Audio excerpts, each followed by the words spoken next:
Hey, boss. Greetings, Jah Life. Yeah, greet to the eye too. Can you Big can talks. Huh? sorry, I was saying, can you hear me well? Yeah, hear you well. Yeah. Okay, I don't know good. if you hear me very well.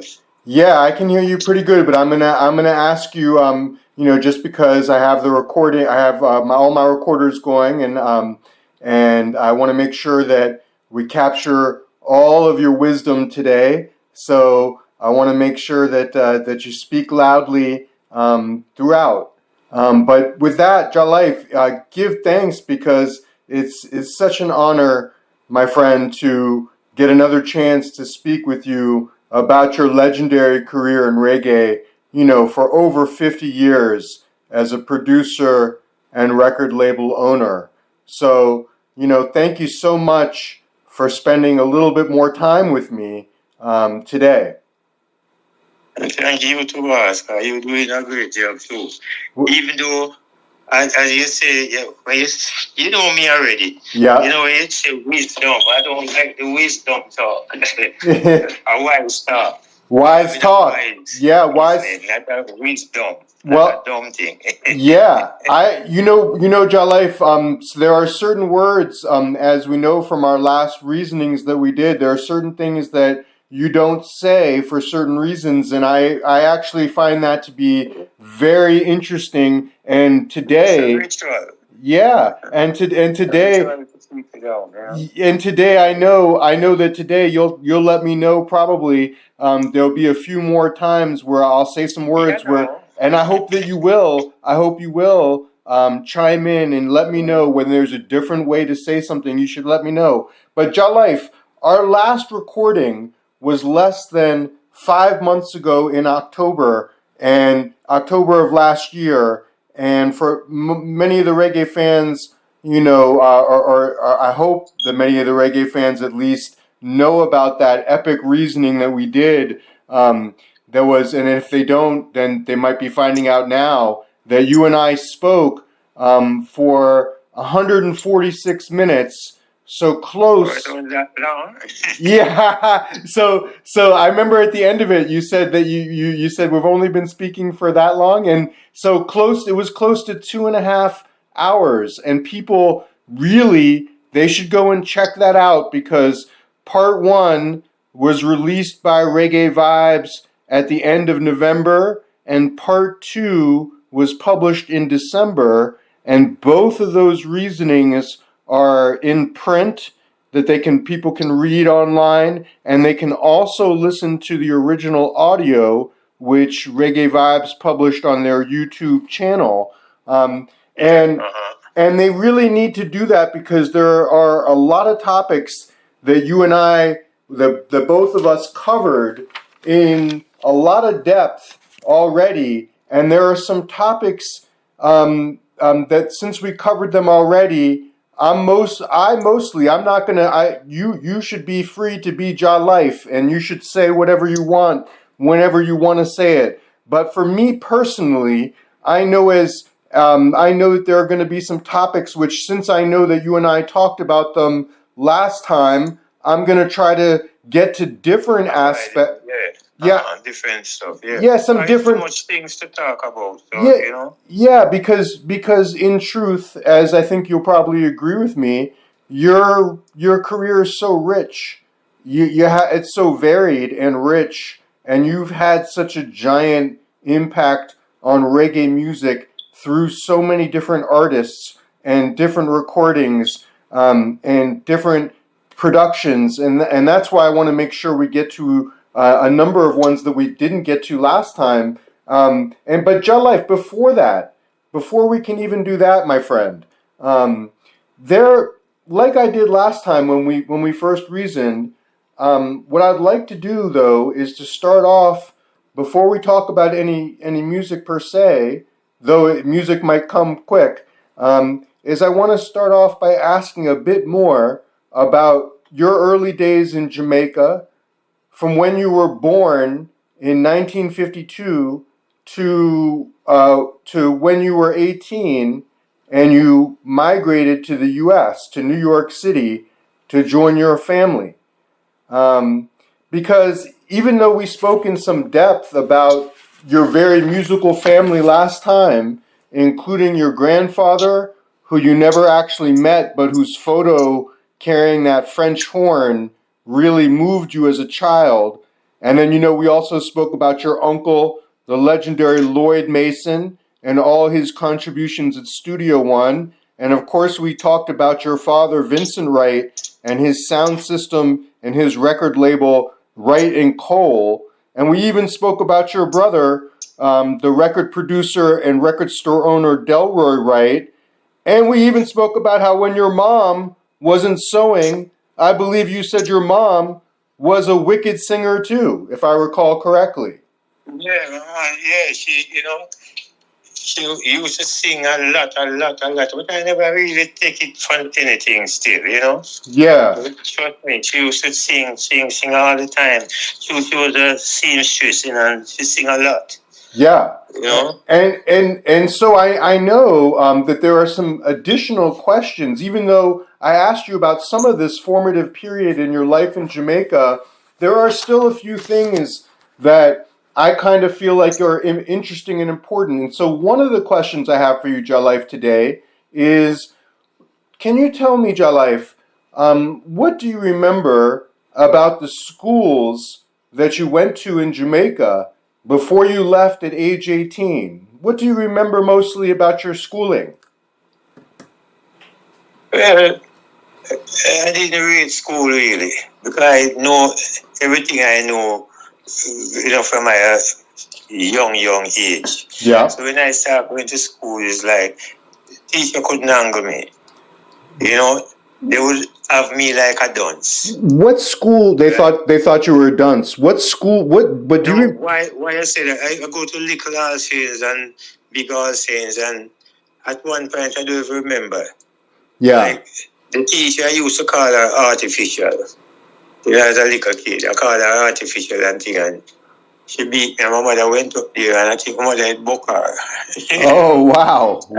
Yeah. Yeah. And school girl day, I don't even remember when, if I tell you the truth. And school girl day, and when I went back, they say they don't have any space for me. I'm a politician. Oh wow! Yeah. And I went to another school, Miss Martin. They say it was St. Martin, but it was Miss Martin. And the same when school girl day again, they said the same thing, that so it gets the word spread. What did they mean by that? That you something about you that you were a politician? What were they talking about? Yeah, you were so young. The era where I come from is just the whole politics thing start from. Yeah. West Kingston, Bacawal surroundings, and even the Prime Minister, tried to lick down Bacawal really, and they did. All right, like how they're right here now. You see, like Bacawal, I use Bacawal University as my university. Yeah. Right? So what happened when they lick it down, a lot of people don't know this, that what they do through the Rastaman, them used to be down there. Yeah. Right? And they dump up the front part of it and make it look like a slum, like a dump place, Wow. Wow. And smelly and all of that. So the Rastaman, them they do at that time. Yeah. They buy some pigs. Buy a portion of pig and some goat and put them there. So a goat and pig eat anything. Wow. But a lot of people didn't know that. And it's the other day hit me and say, I couldn't even think of those things. So he come to me, so I said, well, like how you ask now, I can tell you all these things. So what happened, a guy that made me used to go to school, named Desmond Mackenzie, in the same class. Yeah. We used to call him Siaga boy, him and another one named Margaman. Right? Yeah. Right, you used to call them Siaga. Label them as a politician. Yeah. Yeah, but you have other people, our brethren then, where we grew up with. You was in that band too, and they never call them Siaga boy. Oh. Yeah. Yeah. See, so a crew of them from Wellington Street, at right when I took them side there, Upper Park, I call it Park Heights. Yeah. We used to call them Park Heights. Dylan, Earl Shorter, them and Mackay and Jello and all of these youths we grew up with and things. But anyway, It's like what I'm saying is that how these people saying Bakawal is a slum and it is this and that, and the rest, as I said, the rest of man them buy up the animal them and put here and make them eat up the thing them because that's where them live. Even though if you look at the picture that I have, I get a guy to I think at the computer I'm used. Yeah. To do it how I describe it. And do it one way I say no, the wood them supposed to look like it's fire burn wood and the zinc look rusty like rain and sun and rain. So he did that and thing and I thought I was online looking for Jah Life or Bakawal and I can't find nothing. Yeah. And one thing pop up is this Jah Life sound in Europe or somewhere. These guys playing Jah Life and the full name Jah Life International. They don't even say Jah Life something else. Jah Life International, same exact. And I don't know these youth and I don't see my thing. It's just for them thing I see. And just to, don't mean to cut you, Jah Life, but but it seemed like you were saying a moment ago that when I was asking about the schools, that it seems like politics really kind of affected things back then and even affected your schooling, that people thought just because maybe, trying to label you as being involved in politics even from a young age. Is that right? Yeah, but it wasn't even that, I mean, how I put it then, this is the Prime Minister, the first Prime Minister. Yeah. I think we never hide and talk, because at one point I used to have some documents that they say he was gay. Wow. Okay. He went to they in Jamaica used to say, leave when he was 5 or something another and all of that. But the documents that I had, it said what he leave when he was 15, right? Because his name is Alexander Clark. And it's Michael Manley's cousin. Okay. Right? So he leave, and go and work on a ship. But you can really leave and go work on a ship when you're 5. When he was 15 and he married to the captain. And they're trying to hide it. And I'm still trying to find it back and I see bits and pieces of it. Right. On the internet here still. But besides, what happened is they wanted to lick down Bakawal. Right. I did on what's his name show Papa Michigan. Yeah, Michigan show. Yeah, you did an interview just to tell the Jah Life, just to tell the people, you did an interview. After you did an interview with me, you sat down. I saw this interview. I watched it just this past weekend. You did an extensive online video interview with Papa Michigan, who does artist interviews for his YouTube channel. That's what I was trying to remember. Yeah. Yeah, and so you're talking about that now. You did an interview with Papa Michigan, and I do. I mentioned certain things to him about that too.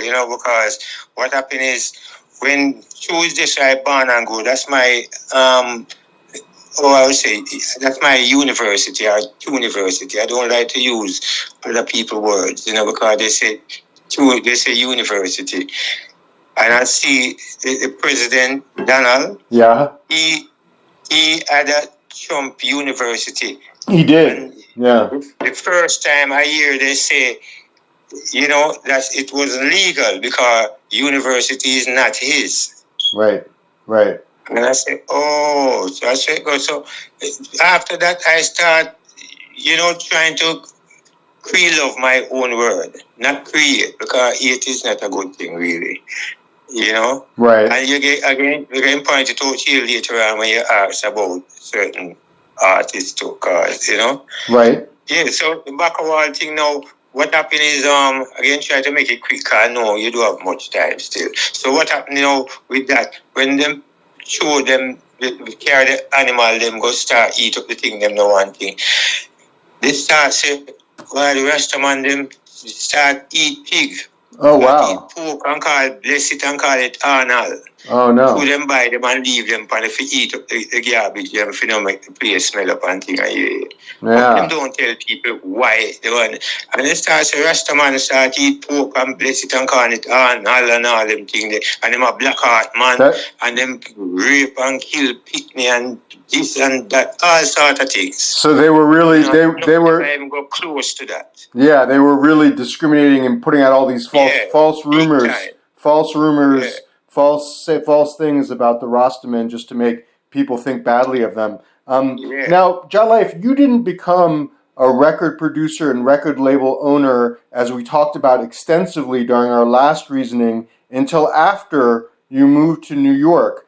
But again, before all of that, tell me a bit more about your involvement with music, even just as a music fan, when you were a youth in Jamaica, before you left, when you were, in your teenage years, before you hit 18 and you moved to New York.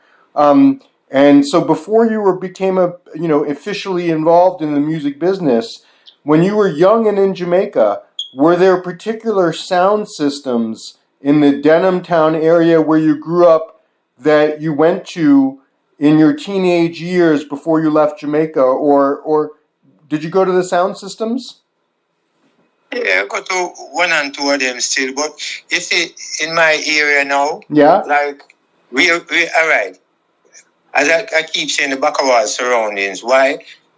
It's not far from where I live. Around the corner from me, we have everything in West Kingston. That's surroundings there. Yeah. Everything. When I say everything, a kind of everything. Not a mean thing, a kind thing. Yeah. Okay. What happened is there's all around, right around the corner from me. Yeah. Right? All right. The guy that owned it, him called Buzzer. It was a boxing gym. Yeah. Pittsburgh boxing gym. And, a dance hall, and all of these things. So what happened is, the guy used to live at the back of my yard. I can go to the back of my yard and look over his yard. Yeah. First thing, and enough people might hear this and know Buzzer, who I'm talking about, and don't know nothing about him, like what I know. Because what happened is, brother, named Lindsay, his brother used to own the place behind my yard. Yeah. Right?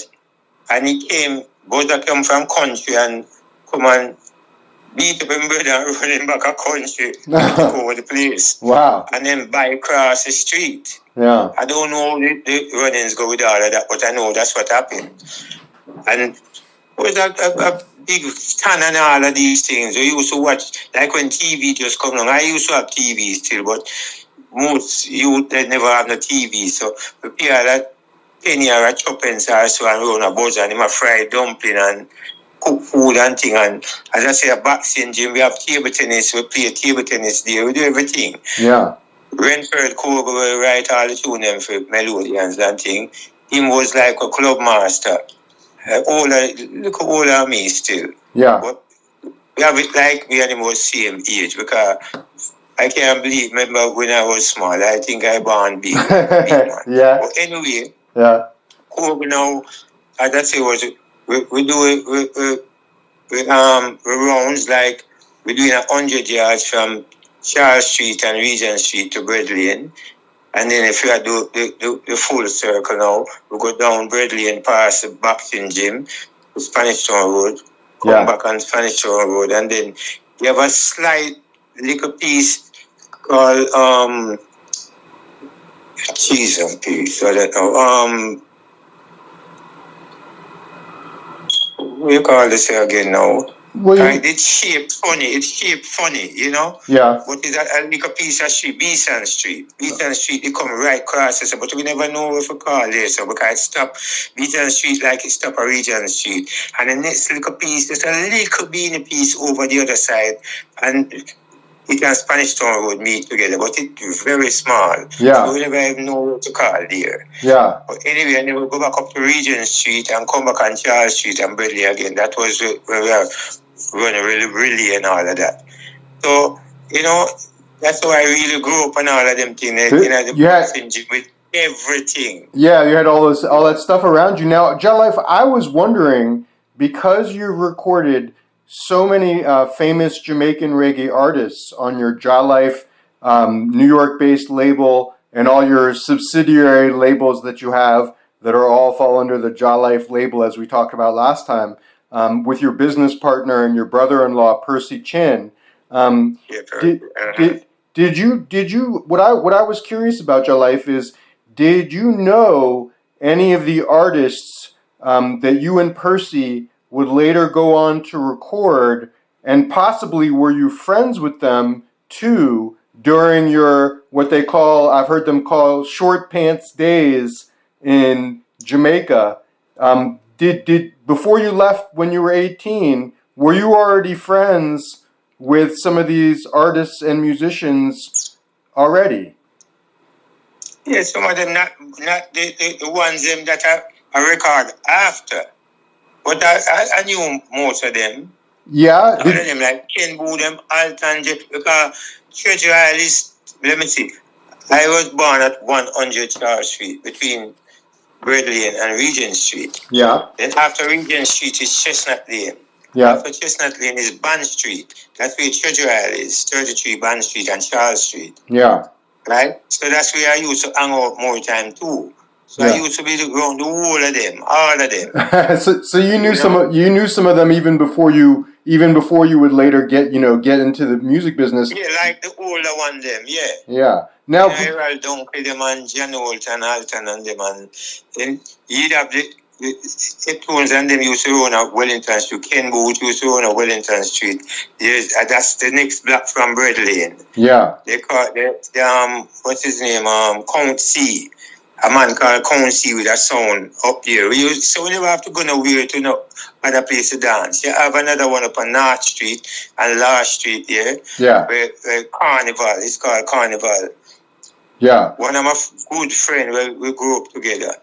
Him is the first man dead in Tivoli Garden. Oh. Called Paul. His brother named Sharman. Yeah. He used to live in that dance hall yard. Yeah. Yeah. Yeah. Now, I want to tell you too, what's his name? This girl named Laney. Yeah. I don't know if it's her family own it, but she used to live in there too. And what happened is Exodus Nuclear. Yeah. Romy, the guy that owned that sound, in marriage to that lady. Him father, as I say, was Council to Wellington Street. Yeah. Him didn't have really a dance hall, but him have him sound original. Even Ken Booth talk about him, because Ken Booth, him say, why Ken Booth, he used to love go there because him all cook for him, give him money and all them things when him go there and just want him sing. Yeah. Not, recording or nothing, just, Yeah. Now, before you left for the U.S. In 1970, whether you knew them or not personally, who were the musical artists, both Jamaican and foreign, that you personally like to listen to the most? Well, as I can tell you, all of them, I used to love all of them, boss. Techniques, Unix, Yeah. tones, Yeah. Yeah. Single one, them General, them Ken Booth, all of them I used to listen to. Nice. Even Dennis Brown and them just from Delroy Wilson, all of that, because him is the artist that my father and Stranger Cole did. On the right in Cole, right in Cole label, yeah. And did you listen to these artists? Were you mostly listening to them? Like, that's why I was asking about the sound systems. I guess I was also curious, like, whether you listened to them also on the. I know there weren't many radio stations, but there was like the rediffusion.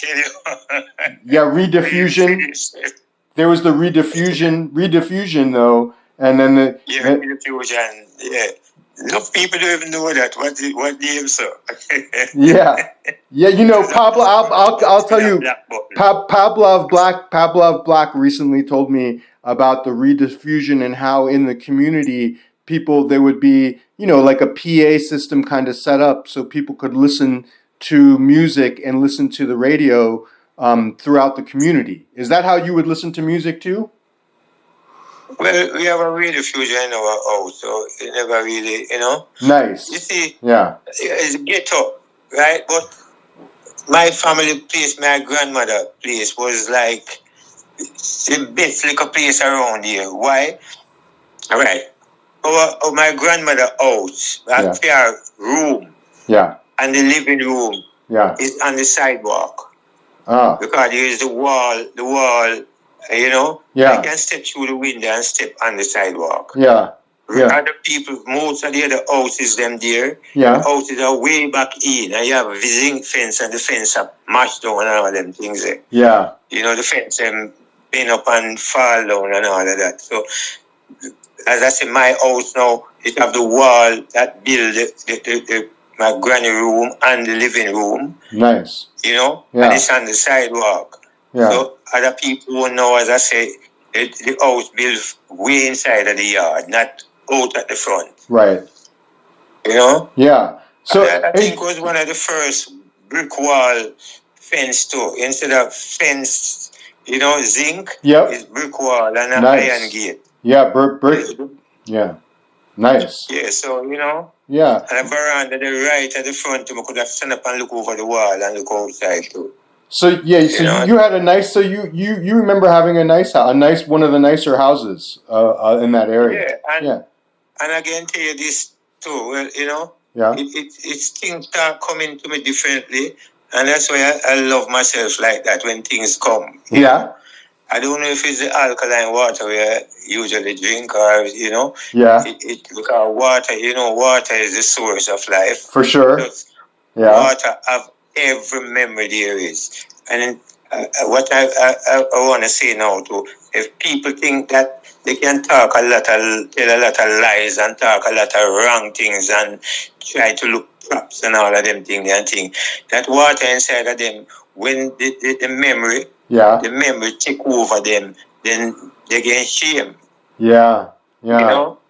I know you and I talked about the importance of the water age last time in our in-depth interview. We talked about the age of Aquarius. We talked about some of that important stuff. Jah Life, another question that I really wanted to put to you was about this early period of your life, from birth until you were 18 and you left Jamaica to come to the U.S. Did you grow up in what you would consider a Christian household, and did there come a time as a youth where you personally identified as a Rasta? All right. I wouldn't say. I know my aunt. She wasn't there anyway. She was more in America here. But my grandmother, they seems like they were Christian, but I never see them go to church yet. Okay. But them always send me to Sunday school.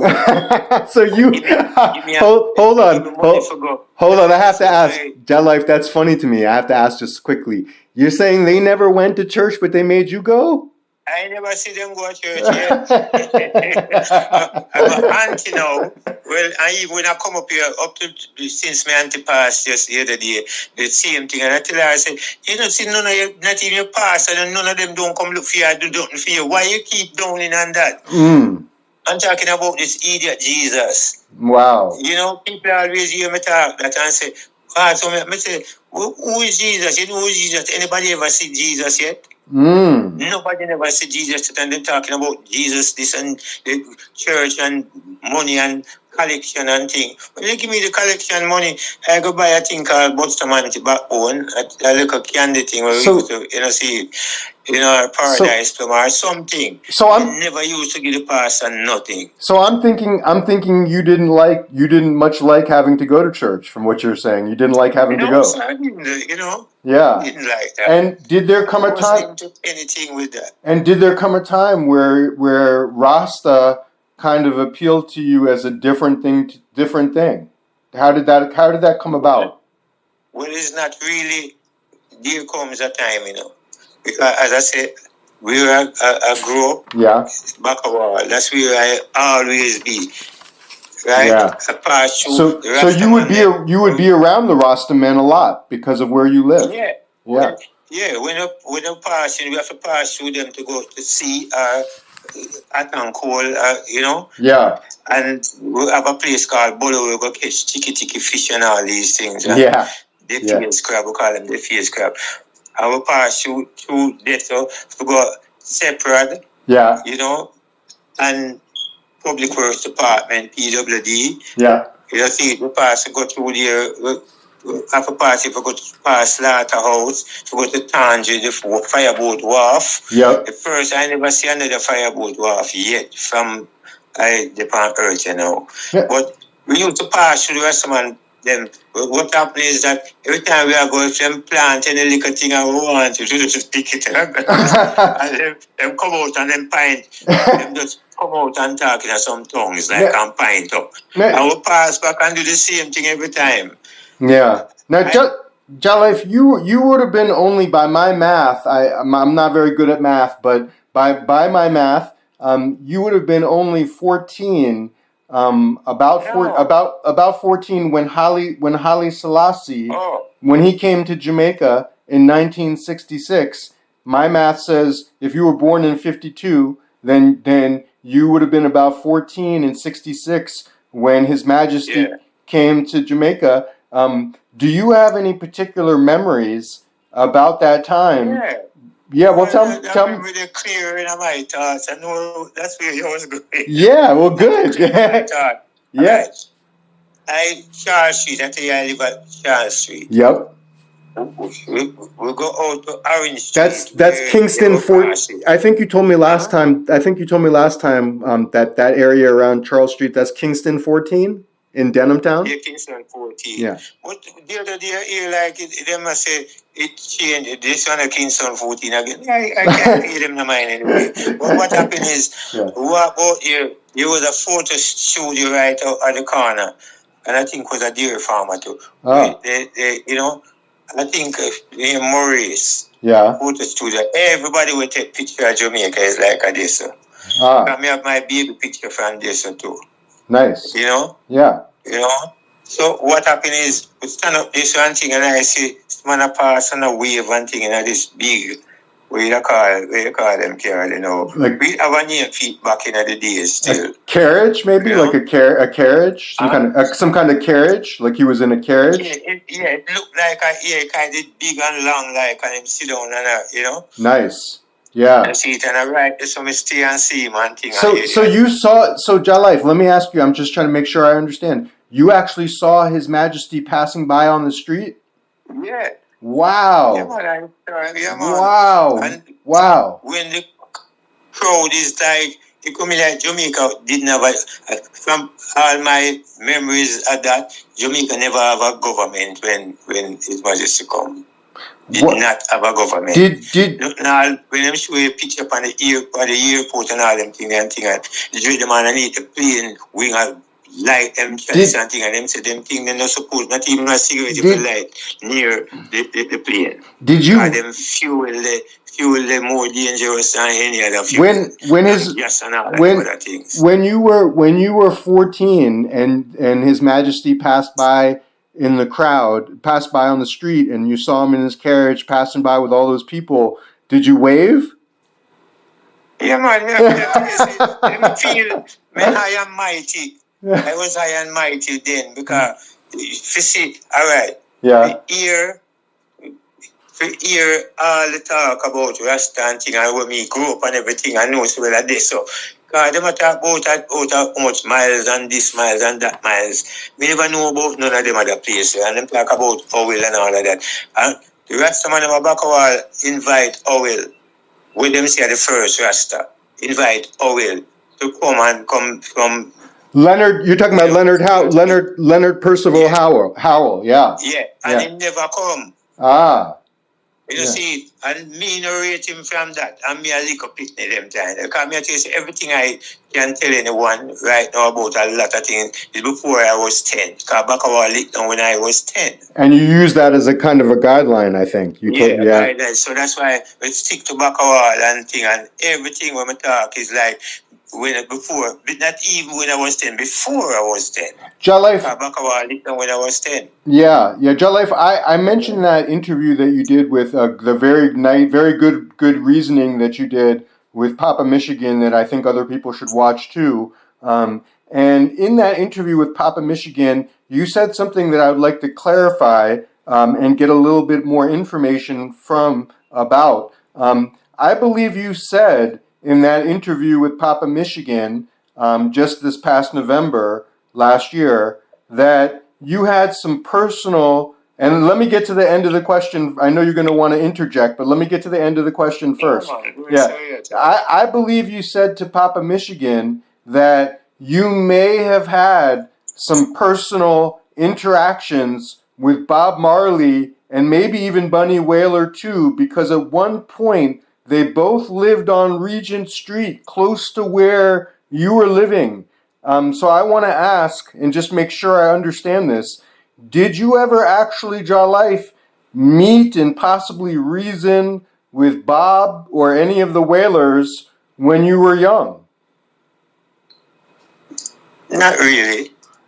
Why is that? I mean, as I say, Bob Marley, number one, Bob Marley never have no name yet. Yeah, that's right. He wasn't famous. The Wailers never even exist yet. Yeah. Okay, what happened is two Bob Marley used to round the corner from me. Yeah. Right, and thing and when I didn't even remember. A friend of mine would live one block away from me. The next block, him. I remember. I say, you remember? I'm gonna say, yeah, remember the brown you and thing. Look, I think was Bunny Wailer mother. Her father, somebody did live around here. Right. Because me and Bunny Wailer's sister, Claire, two sister them, you know, it was good friend all the time with the America and thing, see. But anyway, what happened is when the 73, when I hear the interview with Bob Marley and Neville Willoughby. Yeah. And Bob Marley said, yeah man, we used to do a sardine and see them place to do a back a wall and thing, and they said, no, never give it to you first. Him asked him, when is the first time, never will be asking, when is the first time him ever have anything to do with music, whether sing, write or whatever. And they say, yeah, when we do a back a wall and them place and thing, and we're going to sing a song at Queen's Theatre. Yeah. Question band, and I was there. Wow. I remember. Wow. I remember question band. Wow. Because when and then him saying win a pound. So I know when you win, you have a cursive. I know cursive is a square, and when you hold 2 points, it becomes a triangle, like, but an upside down triangle. So when you hold it over your head like that, you are the winner. Another guy named Wilkes, the Indian guy from Darling Street, so him did sing and win a pound to one time, but him sing Our Father. Ever. Now, Jah Life.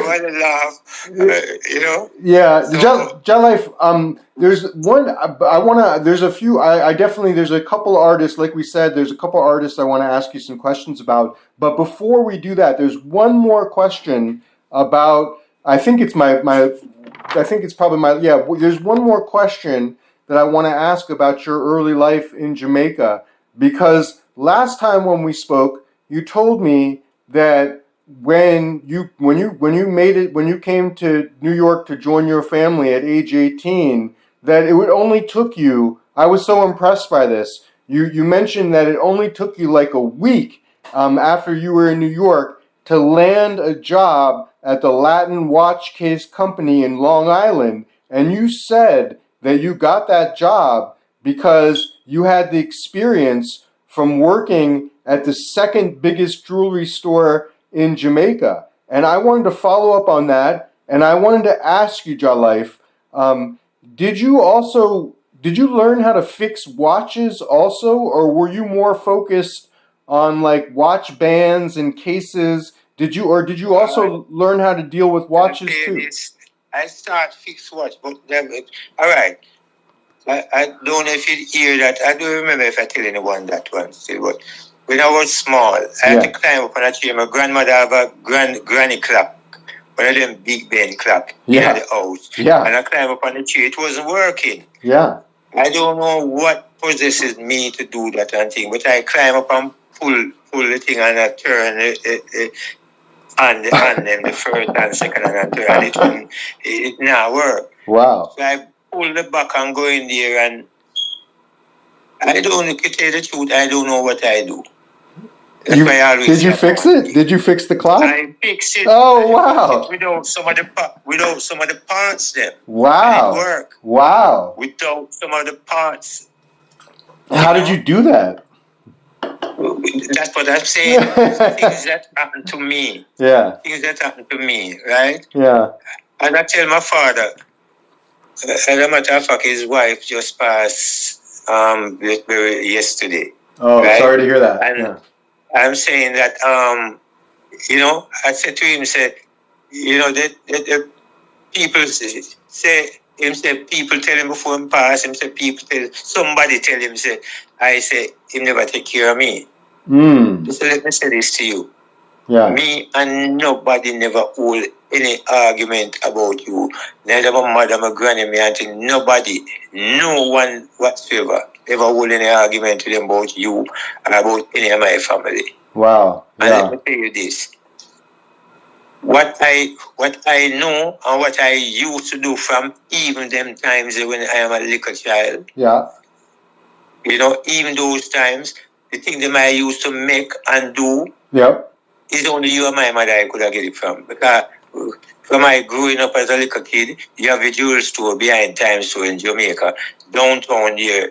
That means you're supposed to be huge. Yeah. My mother and my granny, she go to country, buy and sell and go to country and all of that. But when she come home, Yeah. she do embroidery. Embroidery yeah. is one simple thing. And my mother was a seamstress too. All of the women them line up in my house. Yeah, you mentioned. I remember you mentioning that last time. And now, Jah Life, I wanted to ask you about this. Though one thing I wanted to ask about is when we spoke last time, you said to me, and I remember this very clearly because I asked you, about what are the things that it takes other than having a good ear for music. What are the things that it takes to be a good music producer? And one of the things that I remember you saying is that all the things that you've learned in your life have made you a great legendary producer. And I wanted to ask you, do you think that your skill that you had working with jewelry, and watches, did that somehow help you in any way to deal with music or to work in music? Yeah, that helped too. And as I say, we are around the surrounding, we have all different type of dance hall. Yeah. Even on the street, you can used to have street dance as well. Chocomalan up the road. And I hear everybody mention Chocomalan. And it's not only Chocomalan was there. Yeah. See, but even street dance up a park is not far from Chocomalan. Yeah. But, Park, that's where Dill, I don't know if you know Dill, Park Ice. Him have a record shop named Park Ice on Utica Avenue. I didn't hear that. Right? Yeah, I didn't know that. No. Right? Yeah. Dill, Park Ice. He have a record store up there and thing. Yeah. Dill, they call him, his record shop is Park Ice, but enough people don't know why it named Park Ice. You see? Them used to run up there, so them would, all right, him and Errol Short and Mackay and Jello Cheese and all of these guys, right? They used to run up that side. I see. That's right. Even after a while, you have Superstar Corner, where they, but them used to kind of run up, and they were in Siago Band. They were in Siago Band, and they never called them Siago Boy. But Desmond Mackenzie, he was the mayor. I don't know where he is, for Jamaica and thing. And wait, since you're starting to, Jah Life, since you just started to mention some musical artists, I think it's a good segue for me. It's a good segue for me to actually go into the fact that I want to ask that there's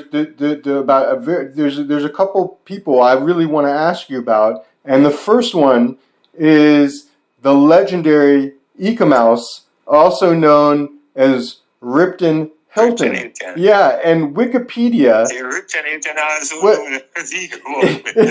But Wikipedia,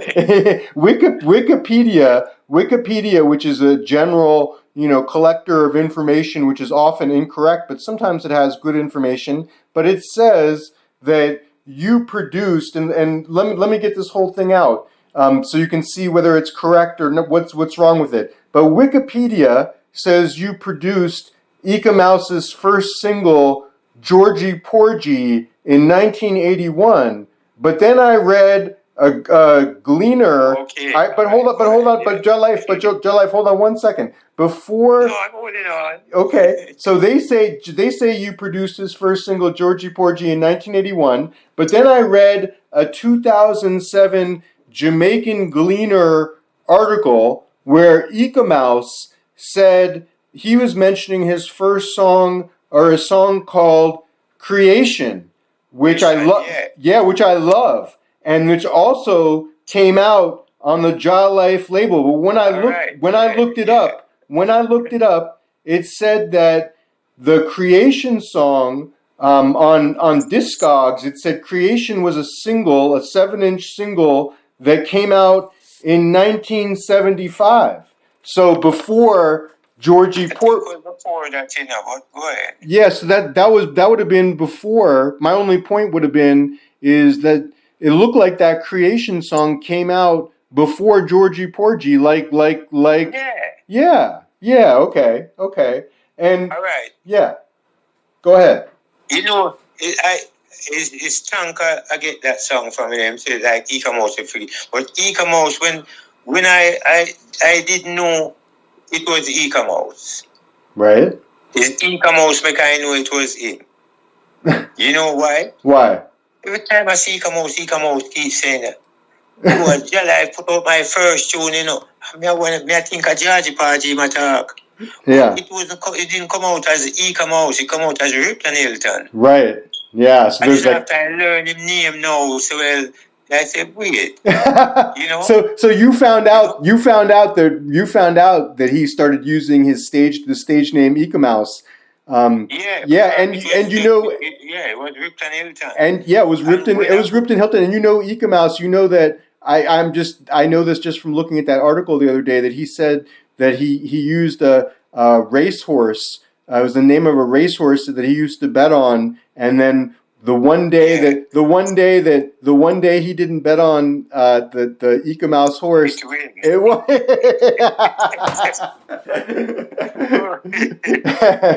So then they called him. They called him Eek-A-Mouse. But let me ask you, Jah Life. So how do you remember? Let me ask you this first. Before I want to ask you some questions about both Georgie Porgy and the song Creation. But before I do that, let me ask you first. How do you remember meeting? What's your recollection of meeting Eek-A-Mouse? Because when you meet Eek-A-Mouse, he's like 6'6". He's a big guy. How did you meet Eek-A-Mouse? Tell me about that. I'm trying to remember. I think him come here, He came to New York. New York and thing, and we start moving. I think that's how I don't exactly remember. It wasn't Jamaica. It was up here. Okay. And that's before that. All right. When I leave Jamaica and came up, right, with so like punk the name. I mean, I don't want to curse by your thing, so That's okay. Sleazy. Yeah. Right and sleazy. Yeah. Right. Yeah. When back then, 79. When I went to Jamaica, right? Yeah. I don't remember if I talk about that already, but anytime, we start doing work and thing, and it's my money spent, my ideas. My virgin died because of the 2 double LPs, Treasure Island Studio 1 LPs that he borrowed from him friend. I know you talked a lot about that in our last reasoning, yeah. Yeah, so what now? All of them things you hear me lead that flabber hole to talk off him. So that's why I have to diss them, because them too lie. And them do him do that and stammer and do it make Barrington and turn him in an idiot. So anyway, what happened is we had this LP named No on the Ark. Right? Yeah. Eek-A-Mouse LP. It was the Eek-A-Mouse LP. Yeah. Right? And Green Sea, Junjo, because we agreed on anything we do. Me and him control England, but I wasn't ready to travel yet. And him control Jamaica and I control New York. I remember you telling me this, anyway, yeah. Yeah, he went to England and thing, and him give Greenfield, and Greenfield refuse it. Mm. He say never like it. Wow. When what do them come out, him send back for it. That's Yeah. why I never bother put it up, because we never put it up. Never. Me have it up till now. And you know, me have jacket, feet and everything already. Yeah. Yeah. Not from them time they still, but you know, see, Did- we kind of clean it up different, overdub and thing on it and make it, you know, Did sound you- like a different.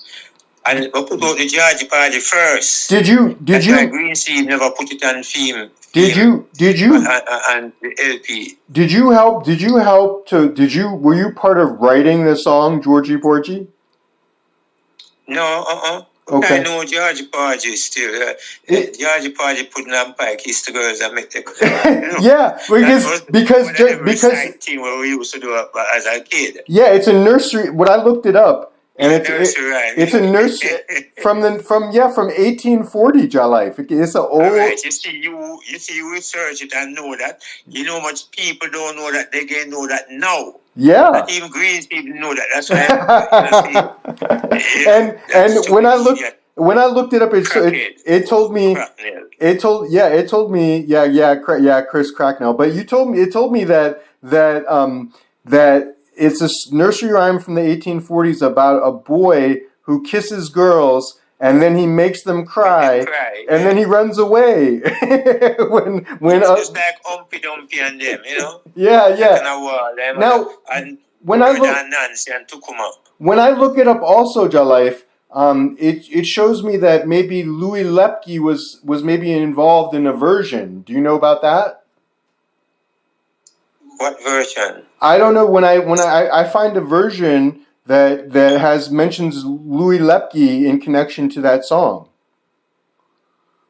I don't understand. I'll send it to you. But let me ask you this. Let me ask you this. Let me move to a different thing, which is this, because I love this song. And this reggae program that I listened to, a reggae radio program, they played this before. The Sounds of the Caribbean. I know that I've heard it there. The song "Creation," which I didn't, which we're saying is one of Eek-A-Mouse's first recordings. And that song is such an awesome song because if you listen to it, let there be nights, let there be days. It's a wonderful world that we're living in today. Yeah. It's on the LP, new LP too, but a different way. It did it a different way. On the new one, the arc. But I changed the name now from new on the arc to new on the DNA arc. Oh, wow. Okay. Yeah, I'll have to go check that. It's like I get someone to do, and I could have draw it myself, but certain things I leave. And what make whosoever doing it currently do it. Yeah.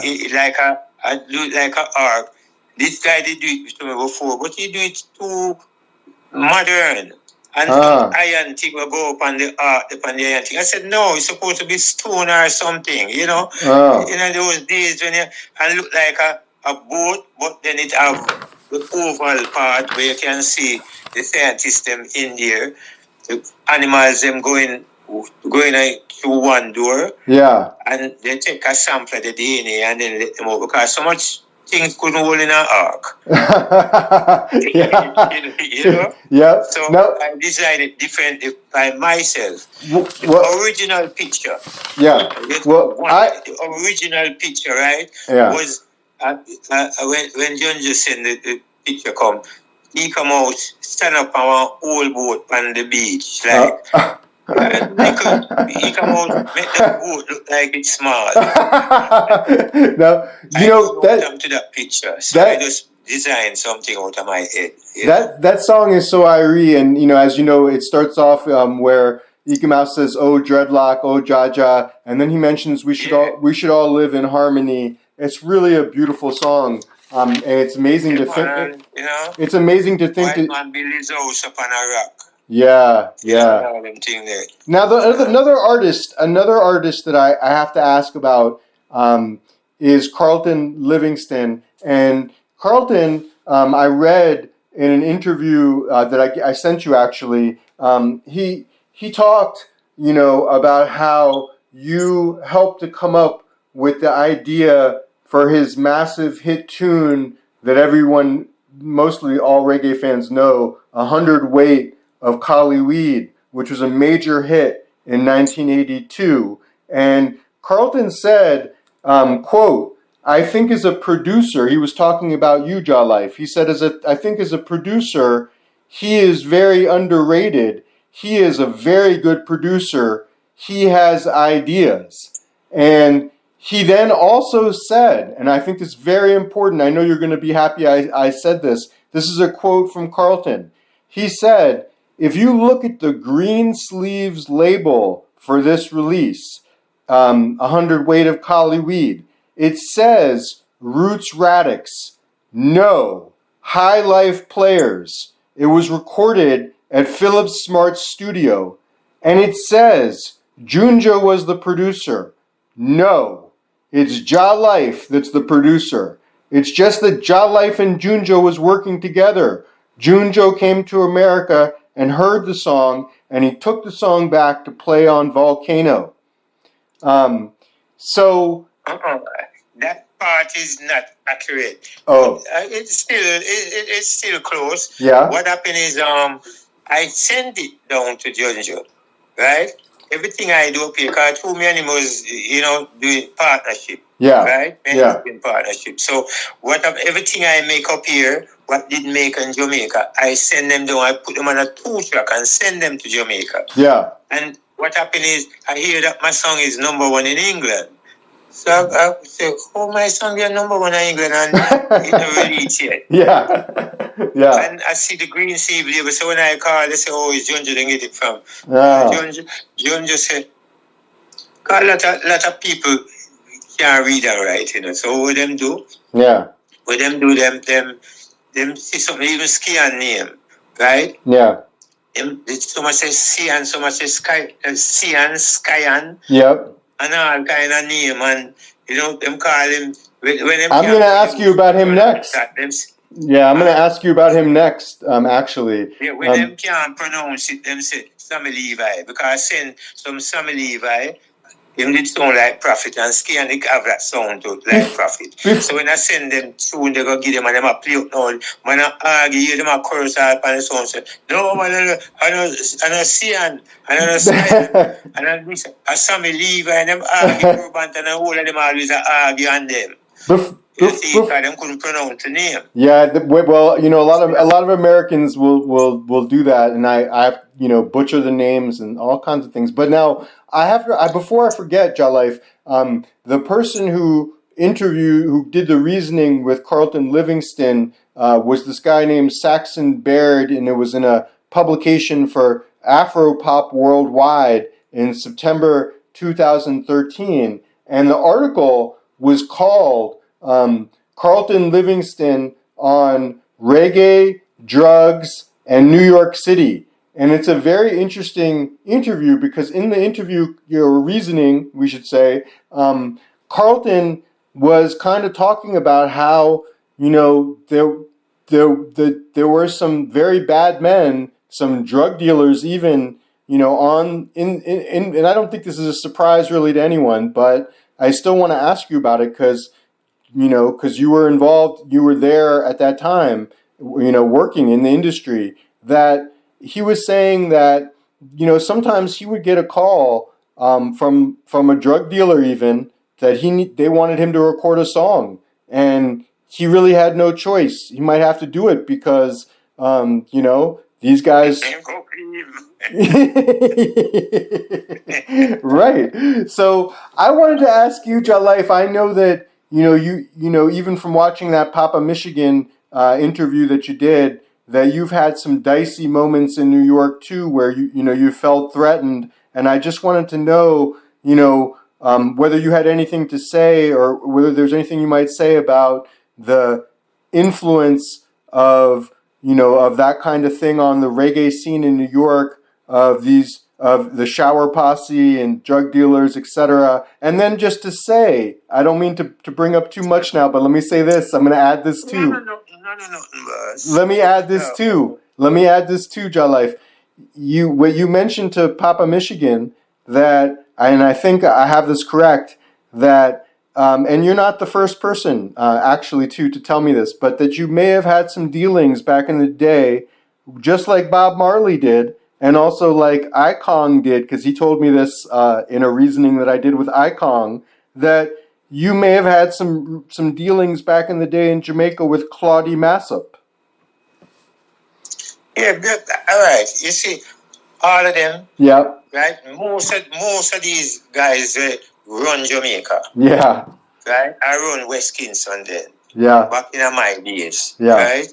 Most of them, I don't know. I think I was big man like them, but all of them is older than me. All of them was big man for me. Yeah. I even see some now that not much older than me. That's it.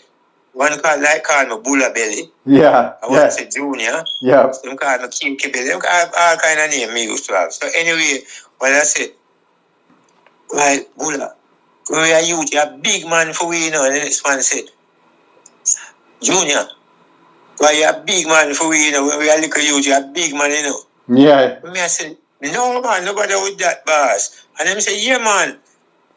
And so happens that the two of them birthday was during the time when me and them talk. And I say, I'm supposed to know older me. When the father them start say, what me youth? Right. But so back, so because you've been around all these guys for so long, you know, and I guess you're saying, well, let me ask. I think you're agreeing that the influence of bad men and bad men per se, people who are involved in illegal activities, drug dealing and so forth, have always been a part of the music scene, even back in the day in Jamaica. And so it's not a surprise. It's not a surprise that would also come into New York City too, right? Yeah, well, you see, nobody could intimidate me when I was a youth. Nobody. Nice. Right? Yeah. My granduncle was corporation police. Oh. And he have his weapon. Oh, right? wow. And Yeah. they know that in my yard. Yeah. They don't want to mess with you. Nobody don't talk to me hard or act like they want bad me up or anything. From my small, there's enough youth head I burst, fling stone and bucket and think, my hand is straight them time they talk. He would fling shot and all of that. Yeah, some man we used to, we go bird hunting, to shoot bird, and a man said, damn, I nearly kill him. And we have a word we say all the time, say, nearly can't kill bud. Oh, wow. You have to lick the bud for kill it. You can't nearly. Wow. Nearly cannot kill nobody. Wow. Nearly kill the boy or nearly this or nearly that. Nearly cannot tap anything. You have to do it. It have to happen. Yeah. So a lot of these things, and enough of these big guys, like even Baba Jim Brown and all them things. Me and them man they grew. Enough people don't even know them man they really. Cause them just come round when after Bakawa lit down and Tivoli Garden build up. That's how a lot of man come around and start live at Tivoli Garden now until it get different. But my days was before Tivoli Garden was Bakawa days. Yeah. Yeah. So I know all of these men. So they you may have interacted with them, but they didn't bother you. No, to me, the whole of the man. All right. When garden built up, I used to go to garden still because Bacawal originally, and the Tivoli Garden and Spangler from my corner at war, but I still go there. No. And even when I come up here and go back to Jamaica, I still go down to garden. And no man from up at my corner, Spangler, well, and against them couldn't talk to me.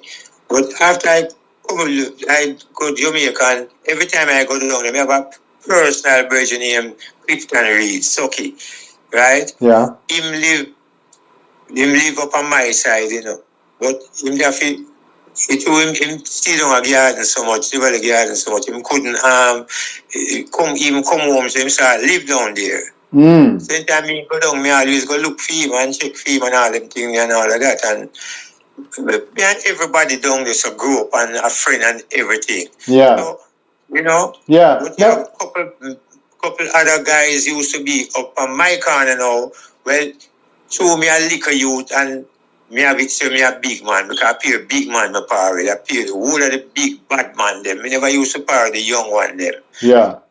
Yeah. And they must say me a go on like me, and come round them. Now, Jah Life, I'm going to pay them no mind. Now, I'm Jah going Life- to me years, so they might swear for me. Yeah. I'm going to go to Jamaica, them not swear. Now, Jah Life, I have to ask because this song is, like I said, a massive, major reggae hit that most people know, the 100 Weight of Cali Weed. And like I said, Carlton mentioned how you helped him with the song. And one thing he mentioned is that you're the one who told him that he should say, the song starts out, and it's interesting because he says, get hustling, and then he talks about 100 weight of Cali Weed coming from St. Anne's. And he said, you're the one who told him that he should say the Cali Weed was coming from St. Anne's because a lot of weed was coming from St. Anne's back in that time. You can know him there said coming from down south. Oh, that's right. Maybe I have it wrong. Yeah. Him there said down south. Yeah, him there said coming from down south. Yeah, the speed limit was 55 and I was doing 65. Yeah. So me changed it to 2 hour something go come used to live at DC to Maryland and them place to Baltimore. So, I was just listening. So I say, well, to me I send it down go get Volcano or John Joe. We just change and put sentence now because sentence are the regular. Yeah. So it makes sense. It would make sense for it to be St. Anne's down when you send it to Jamaica. But let me ask you, because I was just listening to the lyrics and it's funny to me because the song is such like a mellow, meditative kind of song. It's very cool to listen to. But if you listen to the lyrics are kind of stressful because, like you're saying, the man has 100 weight of Cali Weed. He's doing 35, and the speed limit is 55. And Babylon's car starts to follow, and he can't afford to get arrested because he doesn't have his papers on him or anything. Yeah, and there's a roadblock. So it's kind of a stressful song. Now I know. I think he also said this song, and you mentioned last time this was one of your favorite studios to record in, was recorded at Philip Smart's studio. Yeah, HCNF in Freeport, Long Island. Do you remember anything about the particular day when the song was recorded? Oh, sorry, that was Yeah. And you see, even so with that, that's another thing again when them go to Jamaica and Volcano, with all of that. Them tune the build Volcano. Yeah. I'm gonna give you a quick one. See, with hear Flabber talk. He make Barrington to him in a idiot. So Barrington a look side for, Cause you hear him talk about me Style Scott, like his Style Cat was the man who make the thing them up. It wasn't Style Scott, it was Santa Davis. And Bingy Bunny. And it was actually, to my knowledge, it's like Black Marvels and Bingy Bunny band, really. Because they used to tour, Radix used to tour with Gregory and Bunny Wheelers, and them name never call. Right. Is when I put out the Bounty Hunter LP, them names start call. Right. And you know what people say? Them this, that, all VP, them are going like a them. And England, everybody are going like a them, and they don't know even things with the on the LP jacket. They don't even know. Yeah. Now, this when me tell when we want and them put it, see, him have some little code on it where them do everything and know all now. Jah Life, I hear you, but and only because I want to make sure I get to this fabulous artist that you mentioned already, and that I spent some time listening to because I didn't know that much about that you've worked with. I want to move to a different artist, and that artist is. As you mentioned before, I'm going to probably say wrong, but Scion, Sashay, Success, Scion, and his legal name is George Narcisse. Yeah, and now I'm kind of surprised that I haven't heard more tunes or more about him because when I listen to him, he sounds amazing. His songs he has a great voice and. I think you told me in the last interview that similar to the guy you mentioned that you don't like very much, I'll say the real name, Barrington Levy. I think you said that I think you said that Scion was like him in that he could sing. Once he sings one song on a rhythm, he can sing a number of tunes, hit songs on the same. That's how we used to do it. So I don't pick the one them like really, and Yeah. You would pick a rhythm, and then they would build songs around that, right? You would help them. Necessarily them. All right, like I said this to you. Yeah. You see, a lot of these songs, like I would start out with the intro, start a punchline and thing, and then they follow through one thing. Not everybody, but mostly. Yeah, you would think like it's them one this and them one that and them one the next thing and all of that. You would think of some kind. You would think of some kind of original hook or some kind of opening lyric, like you mentioned for Barrington. I won't say how you said it, Barrington Levy. You mentioned how your friend Shudley Wap, your friend, because remember, Shudley Wap. Yeah, we talked about that. We talked about that a lot last time. But let me ask you this. I want to ask you about Scion and the first song that I think he even did, the very first song. I listened to this song, You Can't Leave Jah Alone. And it's such a beautiful tune. It blew my mind. It's on the Jah Life records in 1983. And it also appears on Scion's debut album, which Jah Life Records also produced, the record Success in 1986. But when I was looking at him as an artist, one thing that came up was that they said that he is best known. I don't know if this is true or not, but they did say that one thing I read was that he's best known maybe for this song Sound Boy Fall, which is also known as Done Dead Already.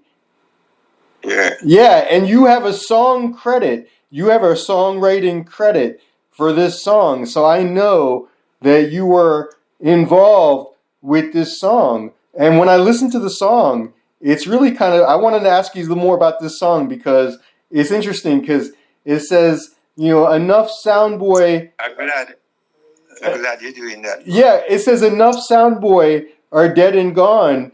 Sound boy fall. They're done dead already from the morgue to the cemetery. You're running around, you're puffing your chest out. But sound boy fall. The whole world is a battlefield, but sound boy fall. Jah Life, it's such a great song. But tell me more about this song and about it. Tell me about it. All right. Yeah. What happened is I'm glad you said that because even Scion saying him right this and right that and him cousin. Yeah. Remember him name. Well, him cousin. Do I and women from Jah Love again. And I said, him do something, him that. Nothing like that. I know Scion 19, I think it's late 82, 83. Yeah. Right? And them lyrics that I have from probably about 73, 74, somewhere around there. So, right? What happened is I was in Jamaica. Yeah. Right? And I went to St. Mary. Yeah. And the truck, the sound truck, we name the Black Arm and the Hi-Fi. Yeah. Right, with Just Stitch. Yeah. And Just Stitch used to move and, we enjoy it and things. So anyway, this truck I go up a hill and just Stitch just sleep on the box and drop off. And I have to tell the man him saying drop off, see. But anyway, we reach a dance and things, string up and everything and thing. And they can go on good and thing until him draw for the lyrics. Wow. You see it. You're done dead already. Yeah. You're done dead already. Yeah. You mark to the cemetery and go left to go bury. Yeah. And you might think, and why that phone left me head from them time there.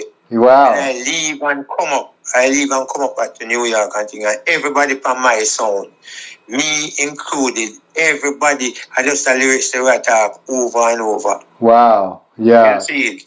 Yeah. And I said to Scion, that is from 70s, me have that, I say, 83, I say, Scion, why you sing that tune you know, So you wanted him to sing it in a what style? I interrupted you. What did you say? do it in a sing style. Nice. It was Yeah. a DJ too. Yeah. Nice. You know. Yeah. And again, tell you now, so you can research it. Just Stitch won't come out from. I think I said this to Bonnie Lee. Yeah. Right.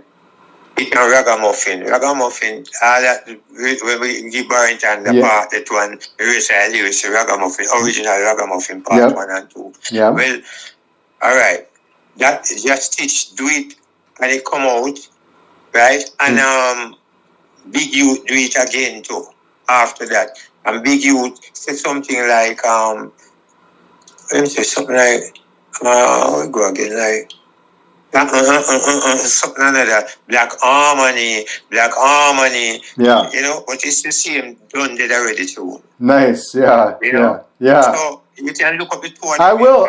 So, but I find it and say from here to yeah. I'll look it up and I cannot go around and tell him write it and him this and him that and him the next thing. And say him did have him daughter and him say him and him daughter write it. I said, Scion, when I know you, your daughter and your aunt couldn't even go on the ground. Oh wow. Then him say, I remember now, him have him daughter. Him have him daughter and him aunt when him write it. I said, Scion, you need to stop tell lie. That's why I kind of keep her from him from that. Well, I'm very glad that I asked you about. Yeah, I'm glad too. Glad too. About the song. Yeah, I can tell. Now I want to say this, Jah Life.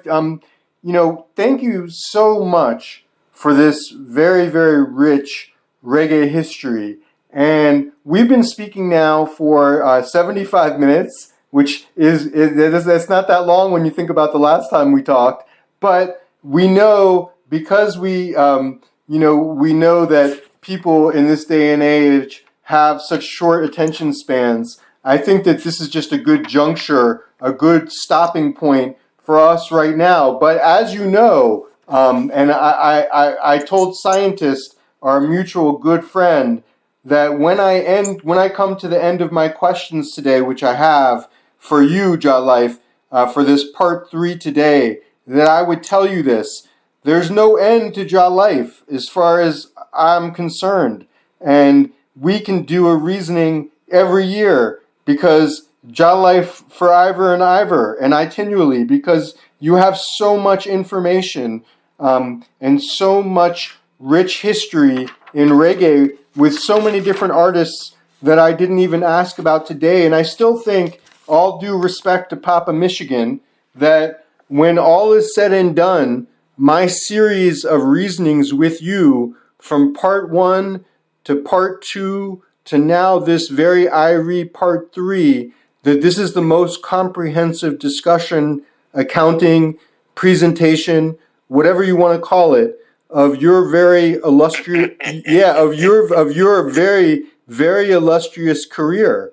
And yet, in some ways, Jah Life, I feel like we're only still scratching the surface because there's so many. I can give you a brata. When you finish talk, I can give you a brata. Yeah, I will. Because there are so many things that we could speak on. But like I said, people's attention spans are only so long these days. So that's why I think it's good for us to spread things out and keep things fresh, so that when we reason next, which I hope that you'll be willing to do and do a part 4 with me, that we'll have some new tantalizing information for the people, and I will even probably I know you're going to want to expand on the man Barrington. I use his last name Levy. You have a different name. And I know that I know, and so you don't have to say it. I'll say it. So yeah, so